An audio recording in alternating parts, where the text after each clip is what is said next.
নমস্কার বন্ধুরা, মা ও মেয়ের রান্নাবান্নায় আপনাদের জানাই সবাইকে স্বাগত। সবাই কেমন আছেন? আশা করছি সবাই খুব ভালো আছেন। আজকে আপনাদের সঙ্গে শেয়ার করব আমলা ক্যান্ডি রেসিপি। প্রথমে আমলকিগুলো ভালো করে জল দিয়ে ধুয়ে একটা পাত্রে জল রেখেছি। সেই পাত্রটার ওপরে একটা ছিদ্র থালা দিয়ে এইভাবে গরম জলের ভাপে আমলকিগুলো ভাপিয়ে নিয়েছি। তাহলেই কিন্তু আমলকিগুলো খুব ভালো করে সেদ্ধ হয়ে যাবে। এবার আমলকিটা একটা মিক্সিং জারের মধ্যে দিয়ে পেস্ট করে নিলাম। কড়াইতে দিয়ে দিয়েছি 1 চামচ ঘি। আপনারা এখানে রিফাইন্ড অয়েলও ব্যবহার করতে পারেন।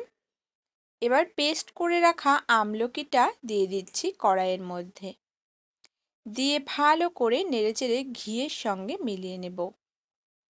আমার চ্যানেলে নতুন বন্ধু হয়ে থাকলে চ্যানেলটি সাবস্ক্রাইব করে আমার পাশে থাকার অনুরোধ রইল। রেসিপি কেমন লাগলো কমেন্ট করে জানাতে কিন্তু একদম ভুলবেন না। ভিডিওর পাশে বেল আইকন রয়েছে, প্রেস করে রাখবেন, তাহলে যখনই আমি নতুন নতুন রেসিপি শেয়ার করব সবার প্রথমে আপনাদের কাছে নোটিফিকেশন পৌঁছে যাবে। এবার আমলকির মধ্যে দিয়ে দিলাম আখের গুড়। আপনারা চাইলে চিনিও ব্যবহার করতে পারেন, তবে চিনিটা কিন্তু আমাদের স্বাস্থ্যের পক্ষে ভালো নয়। সেদিক থেকে দেখতে গেলে কিন্তু গুড়টা খুব একটা আমাদের স্বাস্থ্যের ক্ষতি করে না। আখের গুড়টা দিয়ে আমলকি ভালো করে জাল করে নেব। এদিকে একটা ভাজা মশলা দিয়েছি। আমি আগে থেকেই মৌরি, জোয়ান আর জিরে, লঙ্কা ভেজে গুঁড়ো করে নিয়েছিলাম।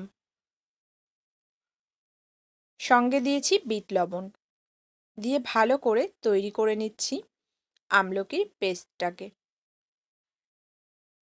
এইভাবে কিন্তু সারা বছরই আমলা ক্যান্ডি সংরক্ষণ করা যায়।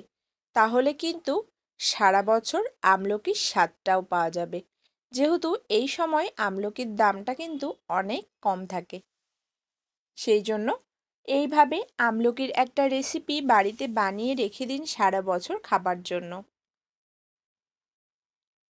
নামানোর কিছুক্ষণ আগে আগে দিয়ে দিলাম খানিকটা খাবার সোডা বা অ্যারারুট, দিয়ে একটু জল দিয়ে গুলিয়ে দিয়ে দিয়েছি, আর দিয়েছি সঙ্গে একটু লেবুর রস।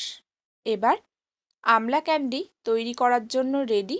এই যে এইভাবে ছোট ছোট গোল গোল শেপে আমি করে নিচ্ছি।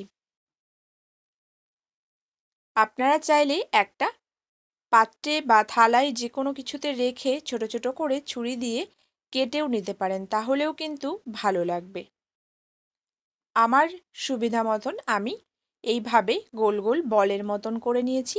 আগে থেকেই চৌকো চৌকো ছোট মিশ্রি হয়, সেগুলো আমি একটা মিক্সিং জারের মধ্যে দিয়ে এইভাবে গুঁড়ো করে নিয়েছিলাম। এবার ওই মিশ্রির গুঁড়োটা আমলকির বলগুলোর মধ্যে দিয়ে এইভাবে একটু মাখিয়ে নিচ্ছি। এটা অপশনাল, আপনারা চাইলে নাও করতে পারেন, তবে দেখতে একটু ভালো লাগবে এই আর কি। দেখুন আমলা ক্যান্ডি কিন্তু রেডি হয়ে গেল। আজকের রেসিপি এই পর্যন্ত। দেখা হচ্ছে অন্য কোনো রেসিপিতে। ততক্ষণের জন্য সবাই ভালো থাকবেন, সুস্থ থাকবেন। আমার সঙ্গে এতক্ষণ থাকার জন্য আপনাদের জানাই অসংখ্য ধন্যবাদ।